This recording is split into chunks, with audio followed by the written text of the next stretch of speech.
मित्रांनो, मी प्रोफेसर मंगेश खैरे आपल्या आजच्या या पॉडकास्टमध्ये तुमचं सगळ्यांचं स्वागत करतो. आजचा विषय आपला एकदम भारी आहे, आर्टिफिशियल इंटेलिजन्स. ज्या खूप साऱ्या विद्यार्थी पालकांनी आणि आपल्या व्ह्युअर्सने कमेंट केलेली. सो या विषयावरच बोलण्यासाठी आजच्या पॉडकास्टमध्ये आपण जे पाहुणे आलेले आहेत ते एकदम खास पाहुणे आहे. सो मित्रांनो, मी सरांची पहिल्यांदा ओळख करून देतो. सरांचं नाव आहे doctor Amol पोटगंटवार.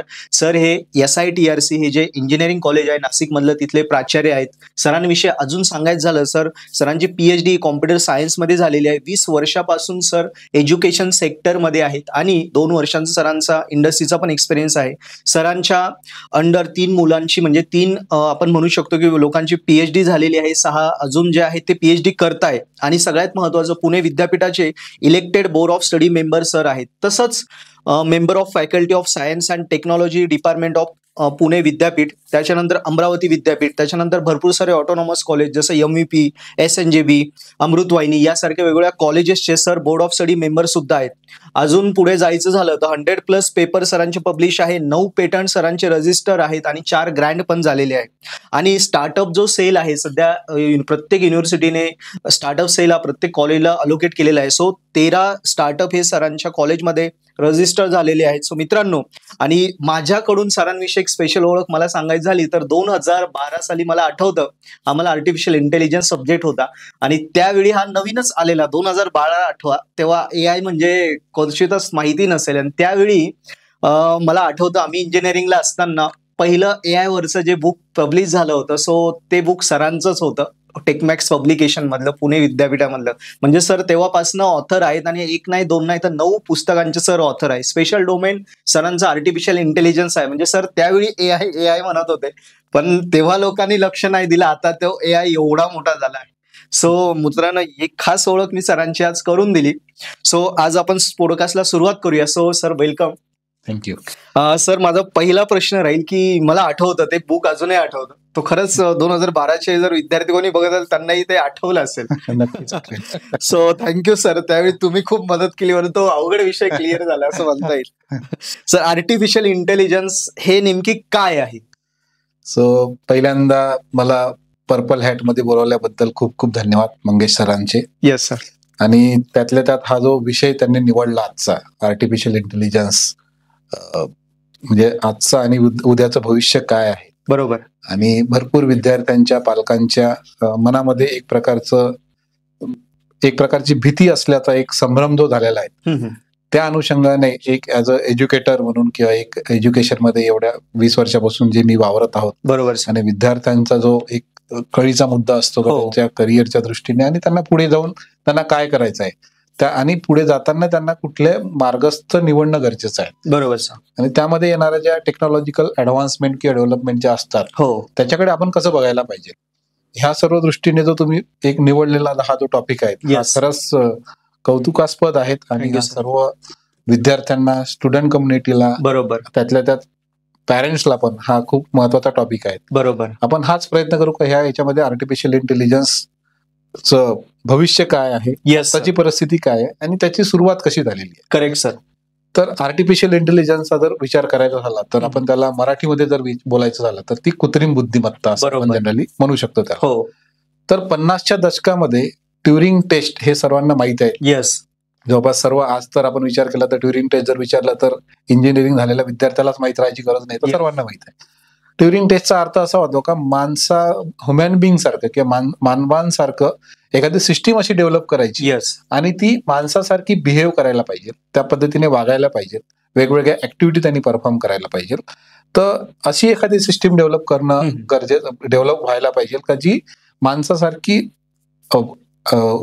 It will act as well as think also. बरोबर सर. तर त्यामुळे तेव्हा आर्टिफिशियल इंटेलिजन्सचा खरा आपण म्हणू शकतो का सुरुवात तिथून झाली 50च्या दशकामध्ये. ओके. म्हणजे खरी सुरुवात जर आपण बोलायचं झालं तर 1950 मध्ये सुरुवात झाली.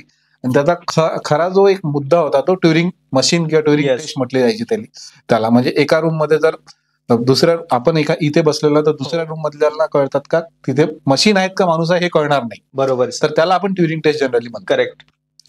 नंतर 1965च्या दशकामध्ये काही वेस्टर्न कंट्रीमध्ये खूप ज्या प्रोफेशनल ऑर्गनायझेशन असतात त्यांनी आर्टिफिशियल इंटेलिजन्सला मोठं करण्यासाठी काही खूप फंडिंग प्रोव्हाइड केली. ओके. आणि तेव्हा काही शास्त्रज्ञांनी असं एक ग्रुप त्यांचा तयार झाला आणि त्यांनी असं म्हटलं का आता पुढच्या दशकामध्ये जेव्हा कम्प्युटरचा जास्त उदयास झाला होता, सुरुवात झाली होती तो काळ.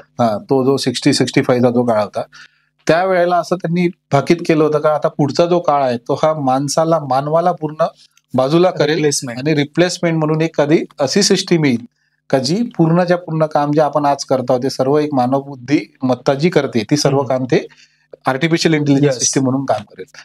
त्यांनी त्याच्यावर खूप वेगवेगळ्या प्रकारचे एक्सपेरिमेंटेशन झाले, वेगवेगळ्या प्रकारचा स्टडी झाला, रिसर्च झाला.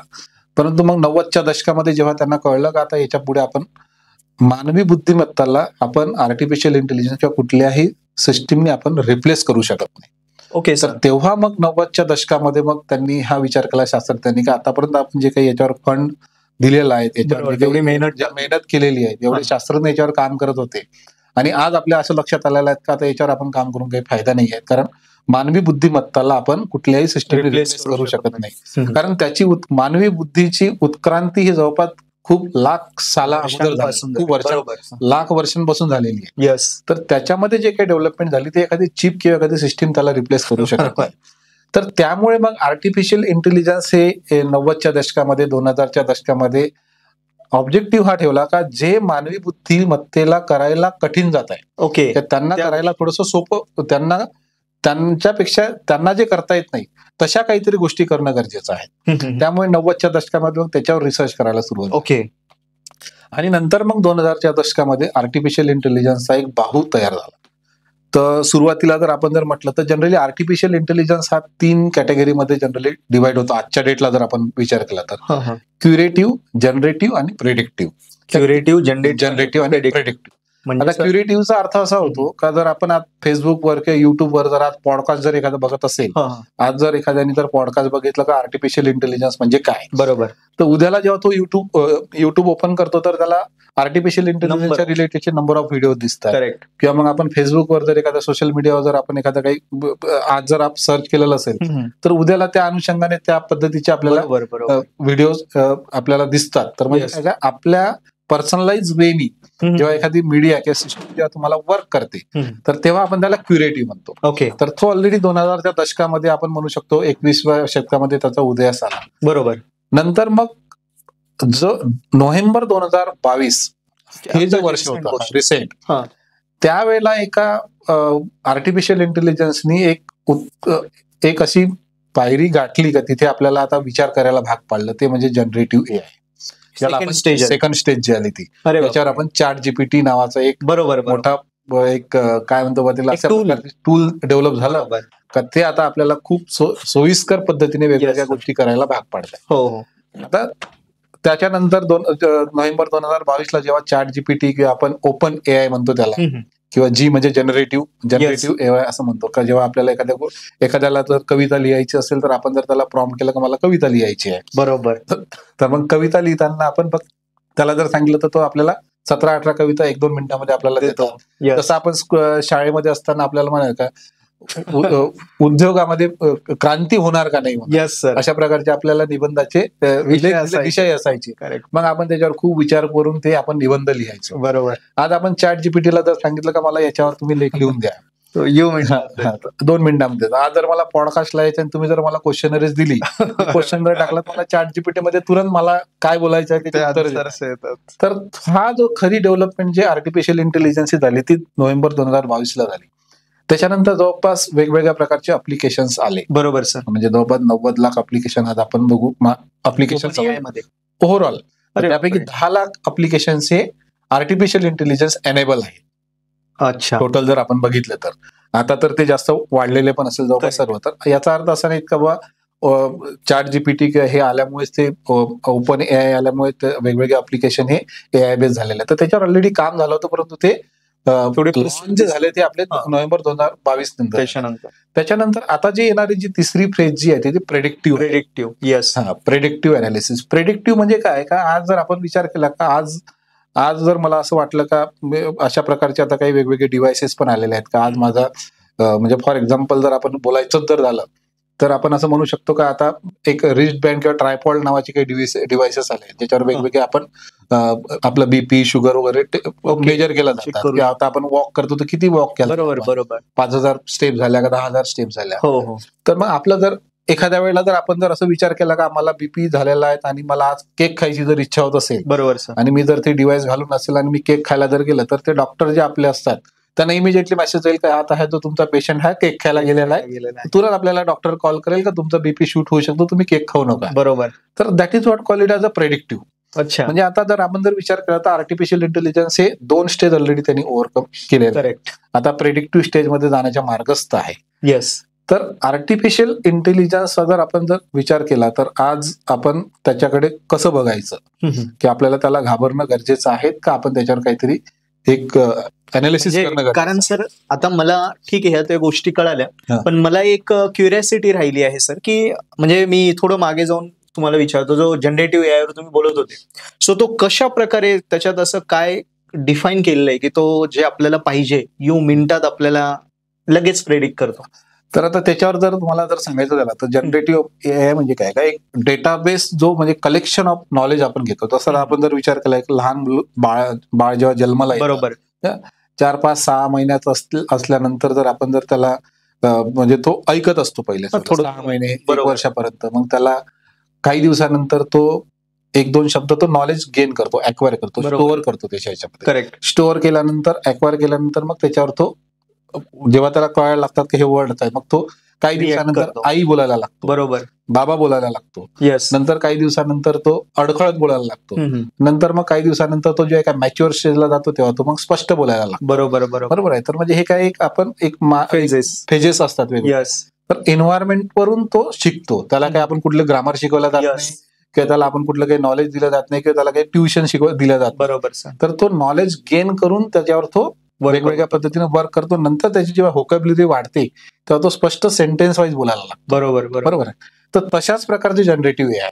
अच्छा. तर आता वेगवेगळ्या प्रकारच्या जे काही डेटाबेस त्यांनी जो तयार केलेला आहे, म्हणजे बिग डेटा म्हणतो आपण, बरोबर, बिग डेटावर आपण बोलल्या गेलो इनिशियली, किंवा इंडस्ट्री 4.0 मध्ये आपण जर म्हटलं तर बिग डेटा आहे, क्लाउड कम्प्युटिंग आहे, रोबोटिक्स आहेत. ह्या वेगवेगळ्या टेक्नॉलॉजी ऑलरेडी 20च्या दशकामध्ये ह्या आल्याच होत्या. इंडस्ट्री 4.0 म्हणजे 2010-2011ला त्याचा जवळपास उदयास आल्या. त्याच्यावर आपण भरपूर काम केलेलं आहे. ते पण म्हणजे मानवांचा विचार न करता ह्युमन अशा प्रकारचे कारखाने तयार करायचे की माणसाची गरज नाही पडली. त्यासाठी इंडस्ट्री 4.0 आला. नंतर आता आपण आर्टिफिशियल इंटेलिजन्स वर बोलतो. तर जनरेटिव्ह एआयचा अर्थ असा होतो का त्यांच्याकडे ऑलरेडी एक डेटा सेट तयार झालेला आहे. ओके. डेटा ऑलरेडी तयार केलेला आहे. त्याच्यावर मग तुम्ही प्रश्न जे देता त्याच्यावरून तो तुम्हाला उत्तर देतो. बरोबर. आता याच्यात काय झालेलं आहे, आता आपण जर विचार करायचं झालं का आर्टिफिशियल हे जनरेटिव्ह एआय बद्दलच जर बोलायचं झालं तर आपण जेव्हा विचार करतो का म्हणजे to solve the complicated mathematics is not the intelligence. Complicated mathematics सोडवणं म्हणजे इंटेलिजन्स नाही आहे. ओके. तर तुम्ही त्याला कशा प्रकारे प्रश्न विचारता सायकोलॉजिकली, आणि तुम्ही जर प्रश्न विचारण्याची तुमची पद्धत काय आहे, म्हणजे इन्स्टंटली म्हणजे सत्सद बुद्धी जागे ठेवून. आता तुम्ही मला जर हा प्रश्न विचारला का जनरेटिव्ह एआय काय आहे, बरोबर, हे जर तुमच्या एखाद्या म्हणजे तुम्ही जर आर्टिफिशियल इंटेलिजन्सचा विचार करून जर तुम्ही जर हे पॉडकास्ट केलं असतं तर त्याच्याकडे जो हा जर प्रश्नाचा जर एक डेटाबेस जर नसता तर त्यांनी हा प्रश्न विचारला नसता. बरोबर. तर हा डिफरन्स जो आहे म्हणजे एक मानव बुद्धीमध्ये आणि आर्टिफिशियल इंटेलिजन्सच्या बुद्धीमध्ये, तो जो डिफरन्स अजूनपर्यंत तयार झालेला नाही. तर आता आपण जर विचार केला का प्रॉम्प्ट म्हणजे प्रश्न, how we ask the question, correct, म्हणजे आपण प्रश्न कसा विचारतो, हो, आणि प्रश्न विचारल्यानंतर त्याचं उत्तर जे मिळते त्याचं आपण अनालिसिस कसं करतो. म्हणजे आता तुम्ही मला जनरेटिव्ह एआय बद्दल प्रश्न विचारला, मी त्याच्यावर तुम्हाला उत्तर दिलं, हो, मग तुम्ही त्या उत्तराचं अनालिसिस कसं करता. बरोबर बरोबर आहे. तर हा सर्वात महत्वाचा पार्ट आहे. म्हणजे आर्टिफिशियल इंटेलिजन्स 10% 100%चा जर आपण विचार केला तर 10% जनरली डील विथ द आपण कशा प्रकारचे प्रश्न विचारतो. ओके. 80% हे डेटाबेस नॉलेज अवेलेबल आहे, गुगलवर आहे, वेगवेगळ्या सर्च इंजिनवर आहे, करेक्ट, प्रत्येक ठिकाणी अवेलेबल आहे. तुम्हाला आता प्रश्नाचे उत्तर शोधण्याची गरज नाहीये. बरोबर. उत्तर किंवा नॉलेज हे ऑलरेडी खूप अवेलेबल आहे. आपल्या लायब्ररीमध्ये जाऊन तुम्हाला पुस्तकं वाचत बसायची गरज नाही. बरोबर सर. 80% पार्ट तो येतो. 10% जो पार्ट येतो आपला, तो जो पार्ट असतो तिथे आपण कशा उत्तर मिळाल्यानंतर त्याच्यावर आपलं अनालिसिस करण्याची ॲबिलिटी कशी आहे. बरोबर.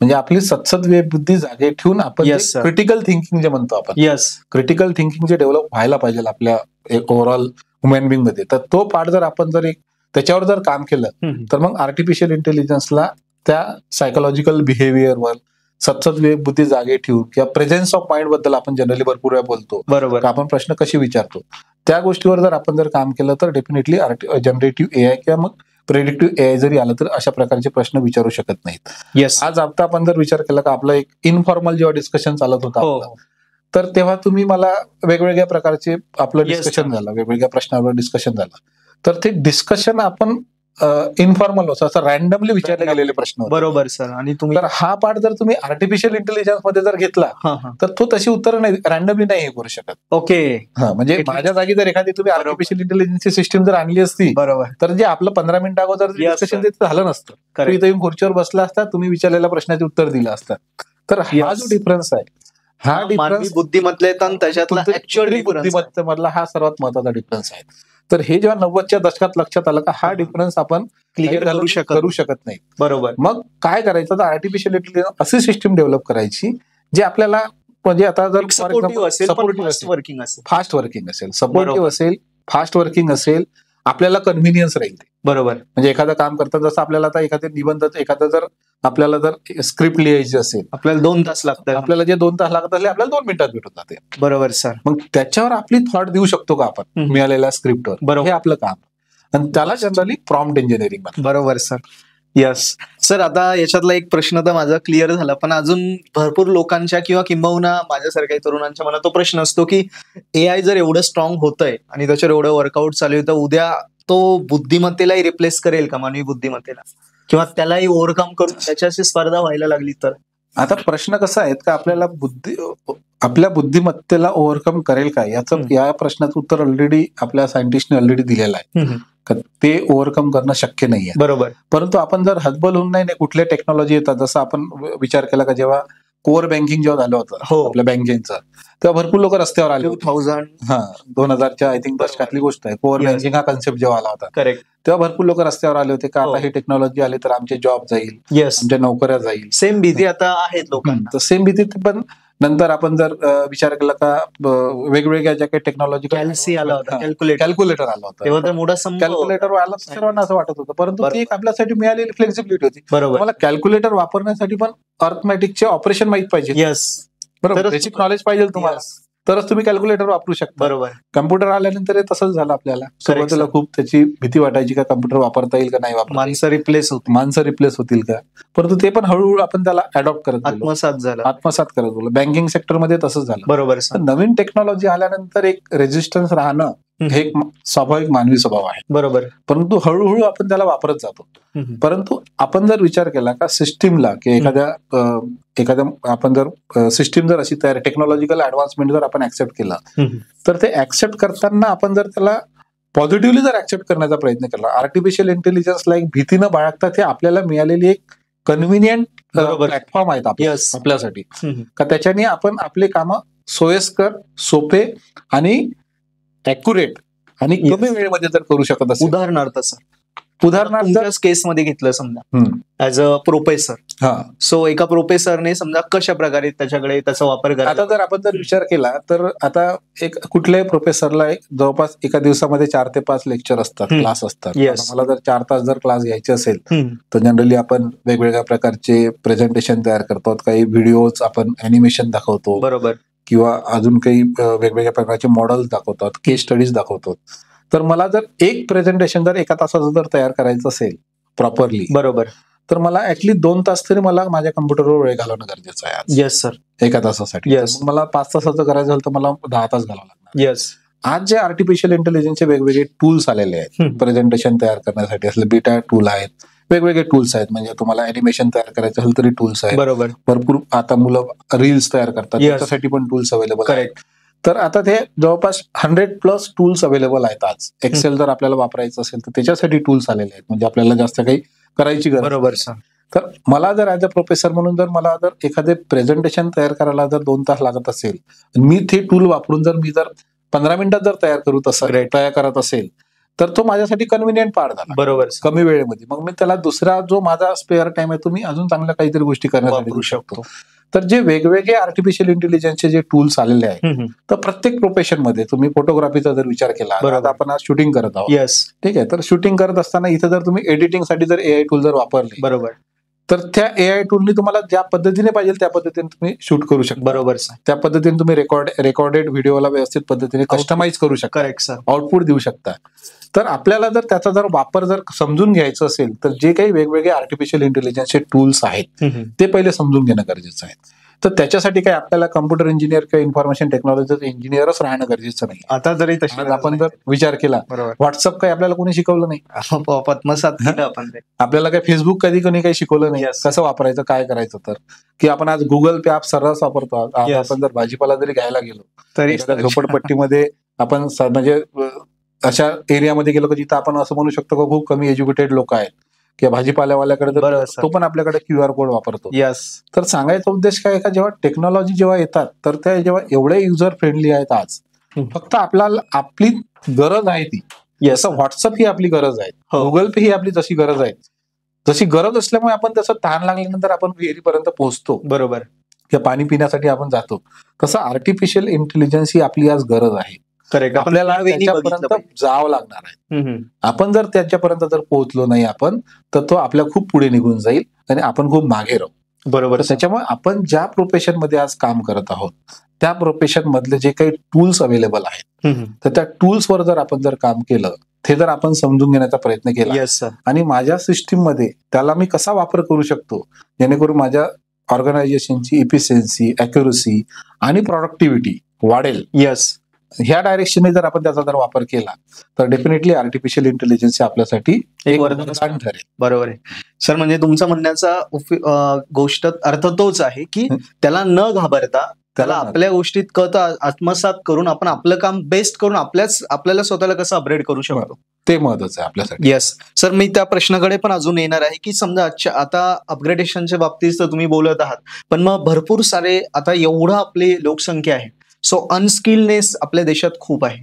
आणि मग एआयच्या थ्रू किंवा वेगळ्या टेक्नॉलॉजी 40 नंतर शक्यतो आपण म्हटलं तर टेक फील्ड मधले जे लोक आहे 40 नंतर त्यांचं करिअर म्हणता की धोकेदायक आहे. बरोबर. सो या गोष्टीवर तुम्ही कसं सांगणार की आपल्याला स्केल अप करायचं आणि ह्या एआयचा यूज करून मॅक्सिमम?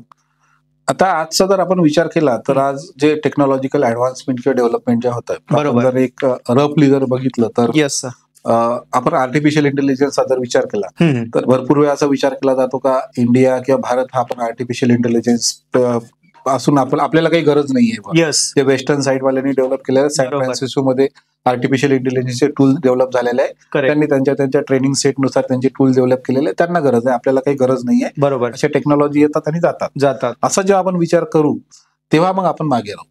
तर एक साधा सर्वे जर तुम्हाला सांगायचं झालं तर 2019 मध्ये आर्टिफिशियल इंटेलिजन्सचा जास्तीत जास्त एक वापर करताना भारत हा 18व्या स्थानी होता वर्ल्ड. 18व्या थाळी 19 मध्ये.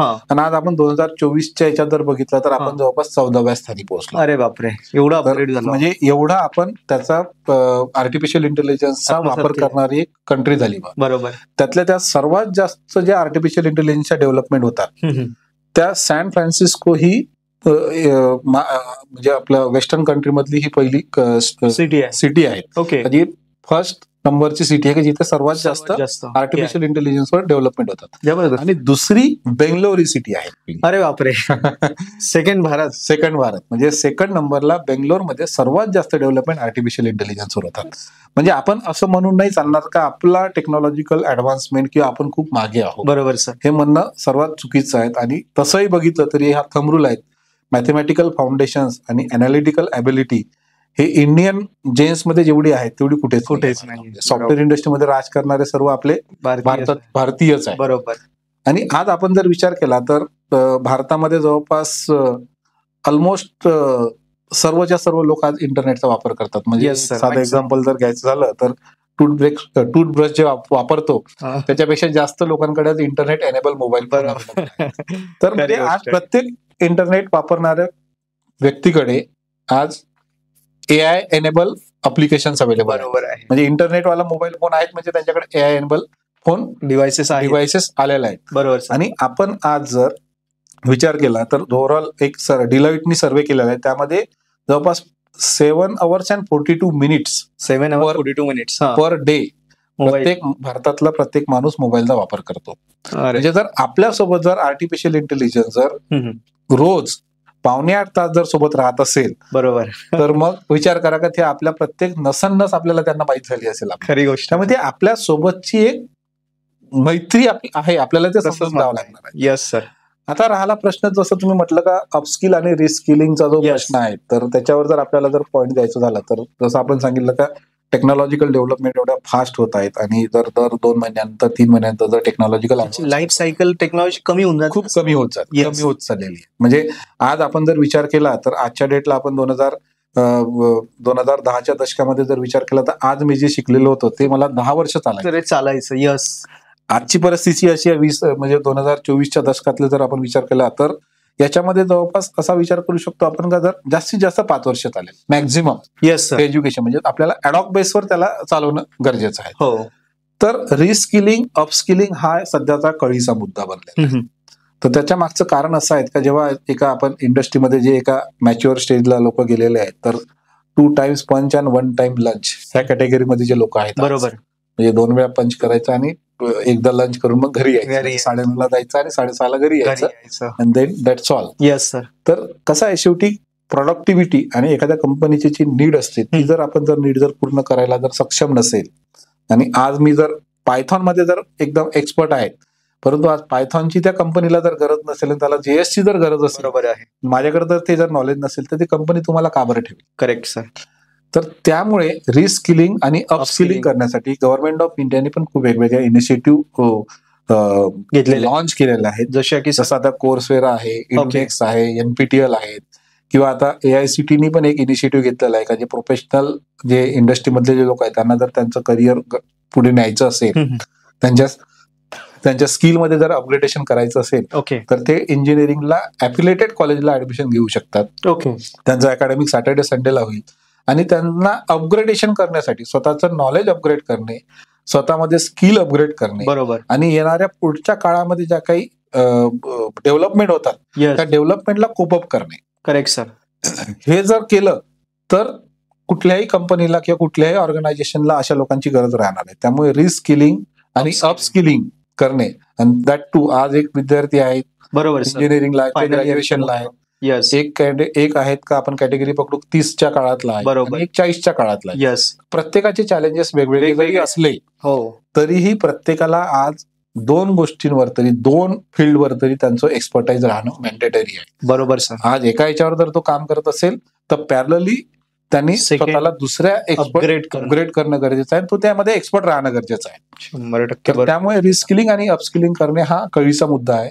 गव्हर्नमेंट ऑफ इंडियाने हा सोशल अवेअरनेस म्हणून एक आयडेंटिफाय केलेला सर्वात मोठा इश्यू जरी आहे, बरोबर, तरी त्याच्यावर त्यांनी वेगवेगळे इम्प्लिमेंटेटिव्ह अप्रोच दिलेला आहे. जसं मागच्या वर्षी 2023-24ला AICTE 100+ कॉलेजेसला कोर्सेस सुरू करायला, प्रोफेशनल डिग्री कोर्सेस सुरू करायला परवानगी दिली. त्याच्या मागचा उद्देश हाच होता का बाबा ज्याचा डिप्लोमा झालेला आहे त्यांनी इंजिनिअरिंग करायला पाहिजे, त्याला त्याच्यातलं नॉलेज मिळायला पाहिजे. बरोबर आहे. त्याच्याकडे कागद पण राहायला पाहिजे, सर्टिफिकेट पण राहायला पाहिजे. आणि नवीन एज्युकेशन पॉलिसीमध्ये तर ऑलरेडी म्हटलेलं आहे, मेजर मायनर्स NEP 2020 बद्दल आपण ऑलरेडी बोलतच आहोत. तर सर्व त्याच्यात हेच म्हटलेलं आहे त्यांनी का बाबा तुम्हाला जर तुम्ही BSc इन डेटा सायन्स जर करत असेल तर तुम्ही मेजर अँड मायनर मध्ये सायकोलॉजी घ्या, लिगल घ्या, लॉ घ्या, फायनान्स दोन तुम्ही वेगवेगळे घ्या. म्हणजे याचा अर्थ काय निघतो, म्हणजे तुम्ही डेटा सायन्स हे तुम्ही एक तर निवडलेलं बरोबर डिग्री कोर्स आहे, पण तुम्ही मेजर आणि मायनर मध्ये तुम्ही फायनान्स मध्ये जा, लॉ मध्ये जा, फाईन आर्ट्स मध्ये जा, आर्किटेक्चर मध्ये जा, हे मेजर घ्या. म्हणजे काय आहे का तुम्ही डेटा सायन्स मध्ये पण तुम्ही एक्सपर्ट आहात आणि त्याच्यासोबत तुम्ही वेगळं दुसरं व्हर्टिकल पण निवडलेलं आहे. करेक्ट. त्यामुळे तुमच्या करिअरला असा कधी भीती राहणार नाही. बरोबर. म्हणजे विद्यार्थ्यांसाठी पण जे ग्रॅज्युएट स्टुडंट आहे खूप महत्वाचा विषय सरांनी सांगितला. येस सर, माझा एक AI विषयी तर आपण खूप खूप बोललो, सो मला तर खात्री सर सुंदरपैकी लोकांनाही कल्पना आलीच असेल. व मुद्दा इतका मोठा आहे की त्याच्यावर खूप जास्त बोलू शकतो. पण सर एक विषयाकडे मी आता येणार, अदर दॅन धिस एक जनरल विषय ऍज अ शिक्षक म्हणून, की आपण कॉलेजेस बघतो, कुठलंही कॉलेज असो, इंजिनिअरिंग असो किंवा कुठलंही ग्रॅज्युएशन कॉलेज असो, मुलांचा कल त्या वर्गात बसण्याचा कमी का होतोय sir?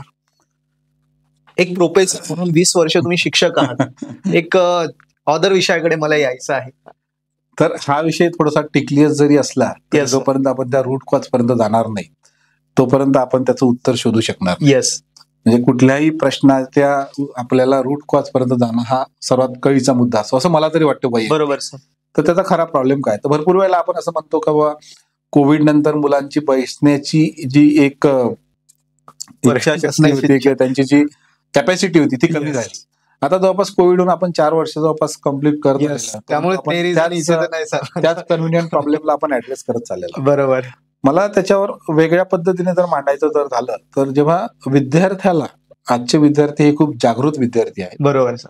They are quite professional as वेल.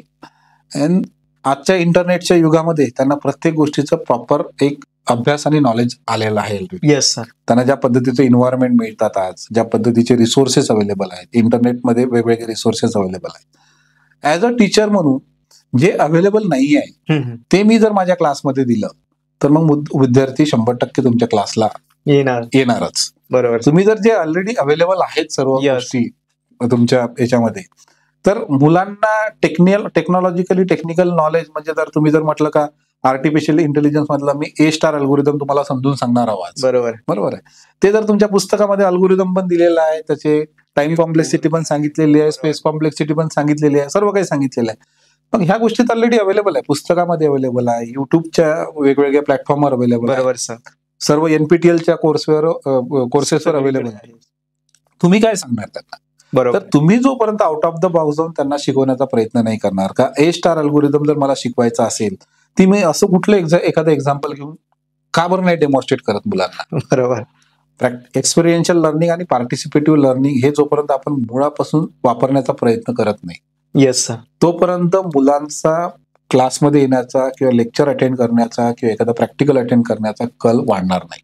बरोबर. त्यामुळे ही ऍज अ लेक्चरर किंवा ऍज अ टीचर म्हणून ही माझी रिस्पॉन्सिबिलिटी आहे की आजची गरज काय आहे. Great sir. मुलांची सायकोलॉजी समजून घेणे हे एका कुठल्याही टीचरची फंडामेंटल रिस्पॉन्सिबिलिटी आहे. हो.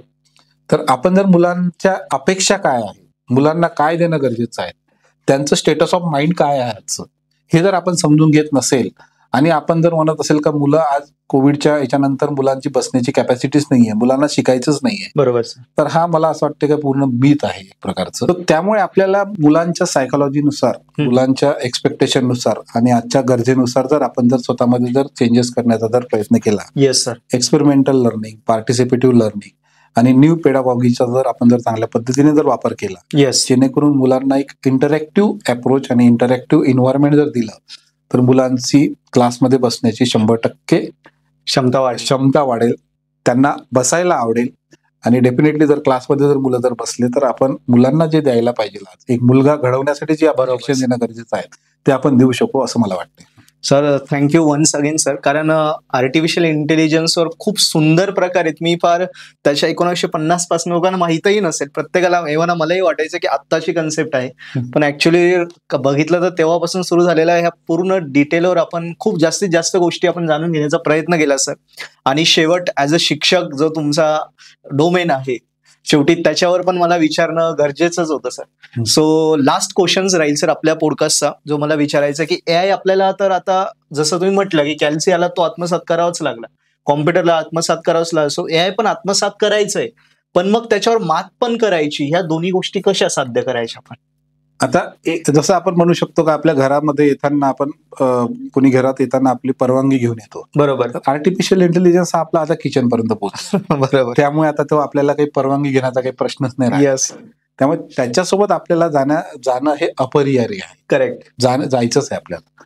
तर आजच्या घडीमध्ये जर आपण एक विद्यार्थी म्हणा, एक पॅरेंट्स म्हणा, यस, जागरूक सिटीजन म्हणा, प्रोफेशनल म्हणा, जॉब करणारा म्हणा किंवा जो ऑलरेडी एखाद्या इंडस्ट्रीमध्ये काम करताय, तर आता आपल्याला आर्टिफिशियल इंटेलिजन्स सोबत जर जायचं असेल, येस सर, तर आर्टिफिशियल इंटेलिजन्स हा जनरली 2 कॅटेगरीमध्ये हे होतो. एक तर आर्टिफिशियल इंटेलिजन्सवर काम करणारा वर्ग, म्हणजे त्याला तो जनरली डेव्हलपर होऊ शकतो, तर त्याला पायथॉन म्हणा किंवा मग आपलं मशीन लर्निंग, डेटा साइडवर मशीन लर्निंग, हो, किंवा मग पॅटर्न रिकॉग्निशन्स, नंतर JS, ह्या सर्व टेक्नॉलॉजीचं नॉलेज बरोबर प्रत्येकाला राहणं गरजेचं आहे.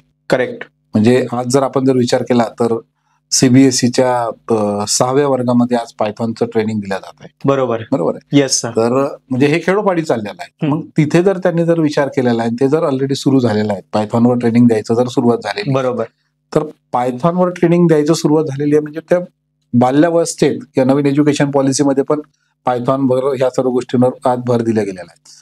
दुसरा जो एक वर्ग येतो तो आर्टिफिशियल इंटेलिजन्सचा युजर. बरोबर, हा दुसरा वर्ग येतो तो. तर दुसऱ्या वर्गाला टेक्नॉलॉजी बद्दल माहिती असणं हे जरी गरज नसलं तरी असं माझं वैयक्तिक मत आहे का प्रत्येकाला आज म्हणजे प्रत्येक विद्यार्थ्यांनी ही काळजी घेणं गरजेचं आहे का त्याला पायथॉन, डेटा सायन्स किंवा डेटा अनालिटिक्स हे 2 गोष्टी यायलाच पाहिजे. बरोबर आहे, कंपल्सरी आहे त्या. येस. मग तुम्ही ते पॉडकास्ट करणारे सुद्धा, स्टुडिओवाले असू द्या, फायनान्स वाले असू द्या, येस, किंवा कुणीही असू द्या, त्यांना पायथॉन किंवा मग हे प्रोग्रामिंगचे नॉलेज राहायलाच पाहिजे, अनालिसिस करताच आलं पाहिजे. तर युजर जे आहेत, तर युजरचा अर्थ असा होतो का जे आज आपण जर विचार केला, एक रफली जर बघितलं तर 100 पेक्षा जास्त आज AI चे टूल्स अवेलेबल आहेत. बरोबर.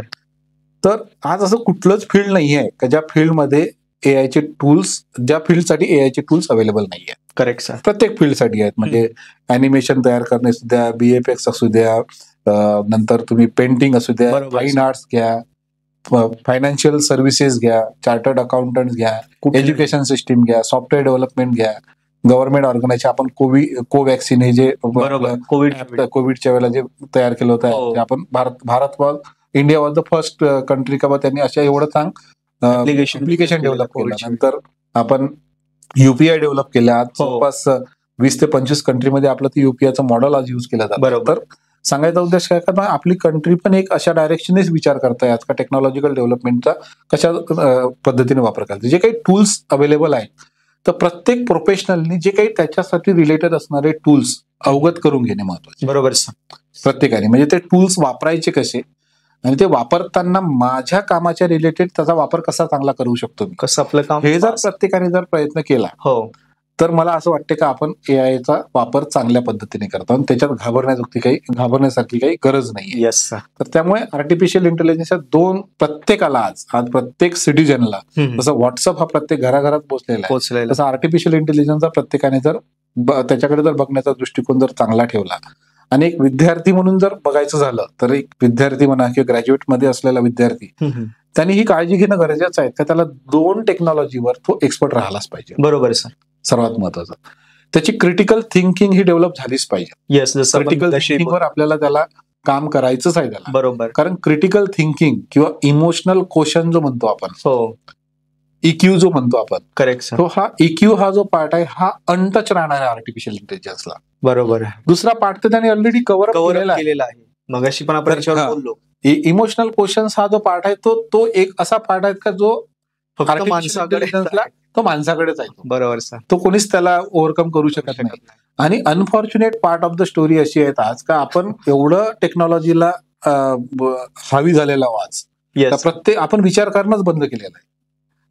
तर क्रिटिकल थिंकिंग नवीन एज्युकेशन पॉलिसीमध्ये holistic development, critical thinking, design अप्रोचवर खूप भर दिला गेलेला आहे. बरोबर. सो त्याच्या मागचं खरं कारण हे आहे का आपण जोपर्यंत critical thinking, design approach, holistic डेव्हलपमेंटसाठी ज्या गरजेच्या गोष्टी असतात त्याच्याकडे आपण जोपर्यंत गांभीर्याने बघणं जोपर्यंत सुरू करणार नाही तोपर्यंत आपण आर्टिफिशियल इंटेलिजन्सला आपल्यावर हावी पडण्यासाठी मजबूर करणार आहोत. त्यामुळे आपण ह्या काही गोष्टींवर जर आपण प्रयत्न केला तर मला असं वाटतं का आर्टिफिशियल इंटेलिजन्सला घाबरण्याची गरज तर नाहीच आहे, परंतु ते एक प्रकारचं आपल्याला मिळालेलं एक चांगली संधी आहे का जे आपल्याला कन्व्हिनियंट, कम्फर्टेबल, सेफ ऍज वेल एज म्हणजे खूप कमी वेळेमध्ये सर्वात चांगल्या गोष्टी आपल्याला रिझल्ट मिळू शकतात. त्यामुळे त्याच्याकडे आपल्याला जवळ घ्यायचं आहे, आपण त्याच्या जवळ नाही गेलो पाहिजे. बरोबर आहे. तर ह्या डायरेक्शनने जर आपण प्रयत्न केला तर मला असं वाटतं की आर्टिफिशियल इंटेलिजन्स हे आपल्यासाठी एक वरदान राहणार आहे सर्वांसाठी, प्रोफेशनल ॲज वेल एज नॉन प्रोफेशनल सर्वांमध्ये. येस.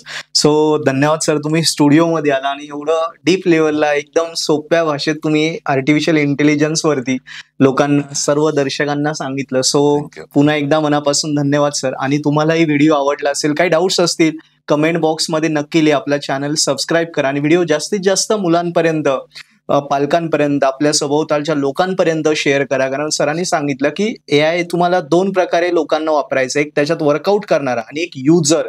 सो प्रत्येकाला आपल्याला त्या भीती काढून त्याला आता आत्मसात करायचं आणि त्याच्यावर ओव्हरकम पण करायचं. या सगळ्या गोष्टी घेऊन आपली स्वतःला डेव्हलपमेंट करायची आहे. सो मित्रांनो, टेक बेस व्हायचंच आहे, पण यासाठी सरांनी सांगितलं पुन्हा पुन्हा या गोष्टी फॉलो करा, नक्की आपला फायदाच होईल. सो मनापासून धन्यवाद सर. धन्यवाद, थँक्यू.